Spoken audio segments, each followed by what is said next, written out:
Hey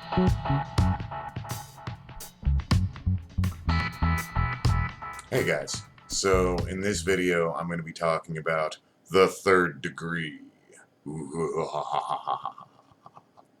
Alright, so a lot of people might be familiar with the third degree initiation of Wicca. You know, there's the first, second, and third degree that a lot of people have heard about. There's also the first, second, and third degree of Freemasonry and a lot of degrees after that.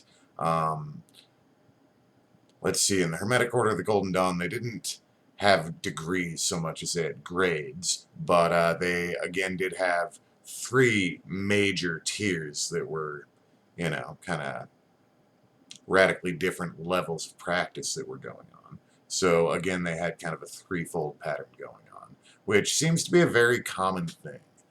All about the patterns of the sun through the sky as a metaphor for human life and spiritual processes. And the third degree is the setting of the sun. It is the waning moon so far that it's just that last little crescent. The bridge between life and death. The bridge between the world of the living and the world of the dead. Or the world of the living and the world of the alive. Now, I'm not the kind of person to think that anybody needs any kind of initiation ritual from anyone else at all.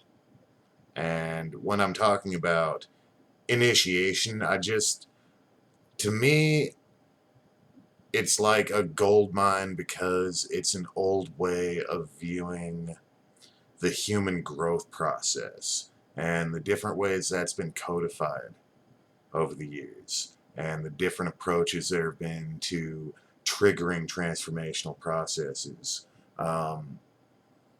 Really, they're a goldmine of esoteric knowledge about human consciousness and human development. Approaches that generations of practitioners of many different persuasions used to pass knowledge and power, or to trigger the awakening of knowledge and power. For me, I guess you could say the one initiation ritual that really mattered. It's kind of hard to describe because it's not really like anything I've read about in any books, although I think the general format of the experience might be familiar to quite a few people. Just from having experienced it in different contexts. I met the fella who kind of was my, I guess my main teacher at a certain stage of my growth. I was, I don't know, 19 or 20. So he had a pentagram ring and we struck up a conversation. And then it was like mid-40s, mid to late 40s. Interesting guy, very interesting guy.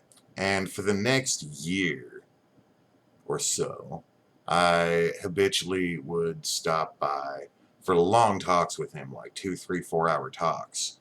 And, you know, he would mainly just lecture, and often enough, he had this interesting talent for just happening to say the specific answers to questions I was thinking at him rather than actually saying. And just the process of the conversations would always leave me feeling extremely elevated, like I could feel myself rising up to a place where I could engage in a telepathic exchange with this guy and see auras and experience energy on a level that I had never perceived before. And he gave me sets of exercises and practices, types of energy work, psychic work and clairvoyant work, astral work, dream walking. He said that what he was teaching me was Wicca.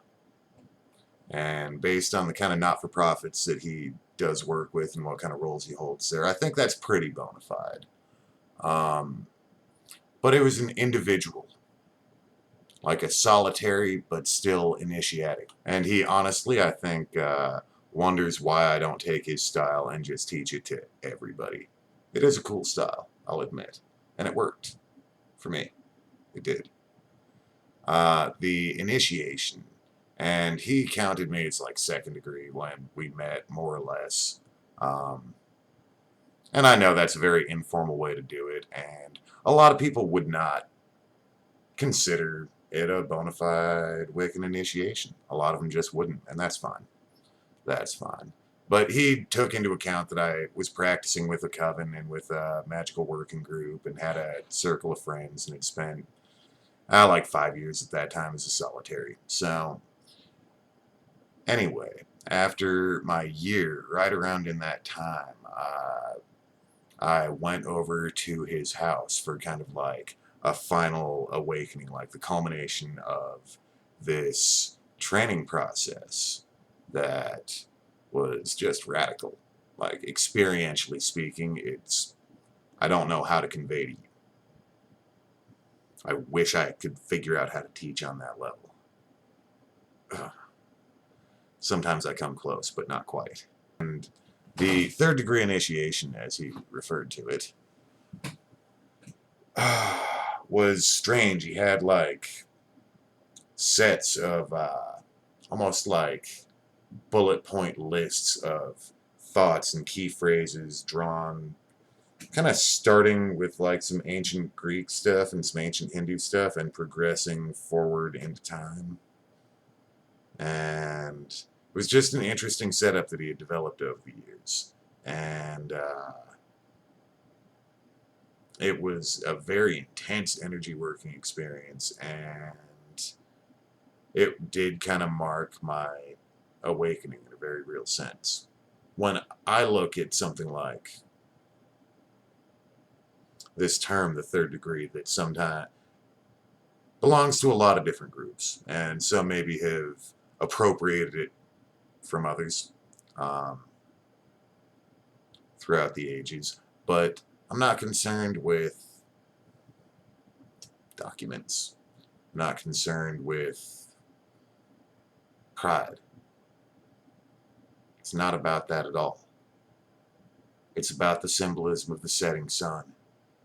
It's about the symbolism of the sickle moon and the bridge between life and that which is beyond life, and learning how to cross that bridge. The guardians of the methods of the past, those who cleave to them strongly today, they're anchors in our collective development. In decades past, they set the anchor high to drag us up as a culture, and now they're holding it there while the next generation tries to climb up another step somehow. Don't know whether we'll pull it off or not. The sensory organs that we have are like masks over our true senses. It's like a suit that we wear. That wisdom is not simply a matter of our little individual existence in our primate skulls. It's a foreshadowing of what we will become.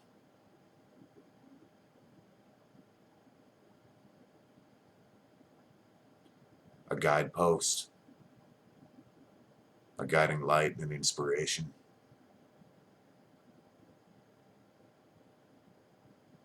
And it transforms you in this world. Whether that's visible to others or not is irrelevant. So if you're having a tough time figuring out the whole spirituality thing, or magic or religion thing, or whatever thing it is that you're using to find the truth of your own nature, don't worry about it too much. It's right there.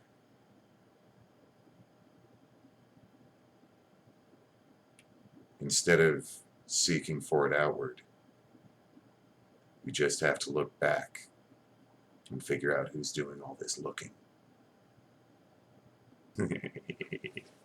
Alright, so as far as being a wacko cult guy on the internet, that is all I've got for you this evening, folks. Much love, and blessed be.